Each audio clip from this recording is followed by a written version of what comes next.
Hello dear students. तो आज हम पढ़ेंगे प्रोजेक्टाइल मोशन के बारे में। प्रोजेक्टाइल मोशन के इक्वेशन ऑफ रेंज के बारे में पढ़ेंगे कि इक्वेशन ऑफ रेंज क्या होती है। यहाँ पर हमने डायग्राम ड्रा किया हुआ है। इस डायग्राम में एक्स एक्सिस और वाई एक्सिस जो है ये रिप्रेजेंट करता है एक्स वाई प्लेन को, यानी एक्स वाई प्लेन जो है ये एक्चुअली 2 डायमेंशनल प्लेन है। यानी प्लेन जो है ये हमारे पास 2 डायमेंशनल होता है। तो एक्स और वाई जो है ये रिप्रेजेंट करता है एक्स वाई प्लेन को, और ये 2 डायमेंशनल सिस्टम को रिप्रेजेंट करता है। इस 2 डायमेंशनल सिस्टम में ये जो पॉइंट ए है, इस पॉइंट ए को पॉइंट ऑफ प्रोजेक्शन कहते हैं। Point A is called point of projection. इस पॉइंट ए को कहते हैं पॉइंट ऑफ प्रोजेक्शन, यानी इस पॉइंट ए से हम प्रोजेक्टाइल को प्रोजेक्ट करते हैं, इसलिए इस पॉइंट ए को पॉइंट ऑफ प्रोजेक्शन कहते हैं। इस पॉइंट बी को पॉइंट ऑफ इम्पैक्ट कहते हैं। पॉइंट बी को पॉइंट ऑफ इम्पैक्ट कहते हैं।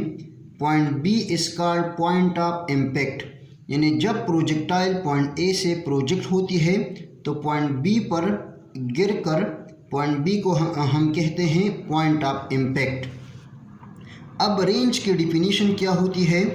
रेंज की डिफिनीशन ये है कि the maximum horizontal distance from the point of projection to the point of impact covered by a body is called range. इस पॉइंट ए यानी मीन्स पॉइंट ऑफ प्रोजेक्शन से लेकर ये जो horizontal distance point B means point of impact तक ये body cover करता है, इस हॉरिजॉन्टल डिस्टेंस को कहते हैं रेंज।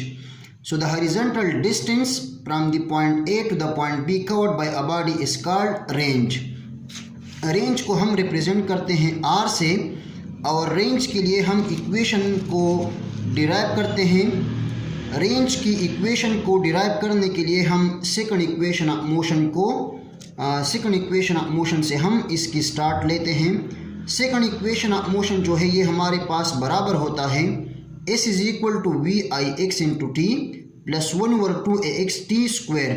एक्स जो है ये रिप्रेजेंट करता है एक्स एक्सिस को, यानी बॉडी जो है ये एक्चुअली एक्स एक्सिस में मोशन कर रहा है, इसलिए यहाँ पर हमने वेलोसिटी के साथ भी एक्स एक्सिस लिया हुआ है और एक्सेलरेशन के साथ भी एक्स एक्सिस लिया हुआ है।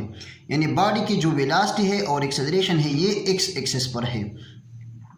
ए एक्स जो है ये हमारे पास 0 होता है। प्रोजेक्टाइल मोशन में एक्स कंपोनेंट ऑफ एक्सेलरेशन जो है ये 0 के बराबर होती है, और इस डिस्टेंस को हम रिप्रेजेंट करते हैं आर से, यानी इस जो है इसको हम रिप्लेस करेंगे आर से। सो ए एक्स को यहाँ पर 0 पुट करने से हमारे पास आ जाएगा R is equal to V I X into T plus 1/2 0 into T square. A X जो है ये 0 हुआ, इसलिए हमने यहाँ पर ए एक्स जो है ये 0 पुट कर दी।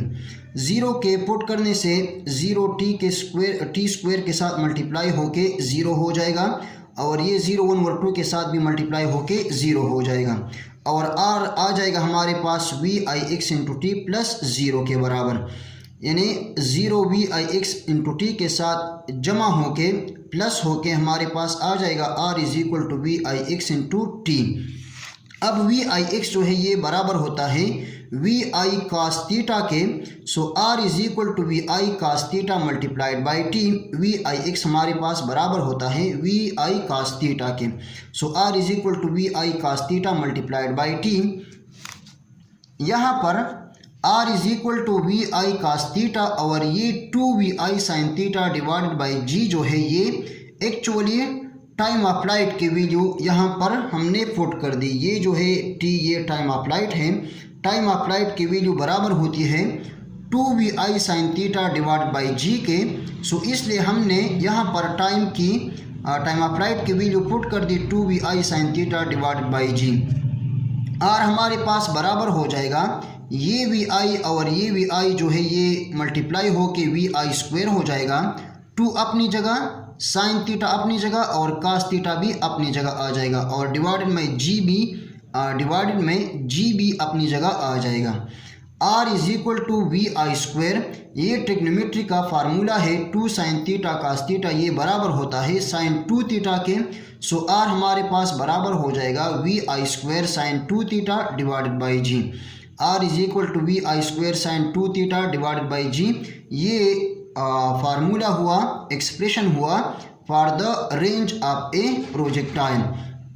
अगर हमें इनिशियल वेलोसिटी मालूम हो प्रोजेक्टाइल की, थीटा की वैल्यू मालूम हो और जी की वैल्यू मालूम हो, तो हम रेंज को आसानी के साथ इस फार्मूला की मदद से फाइंड कर सकते हैं। So thank you very much and all the very best of luck.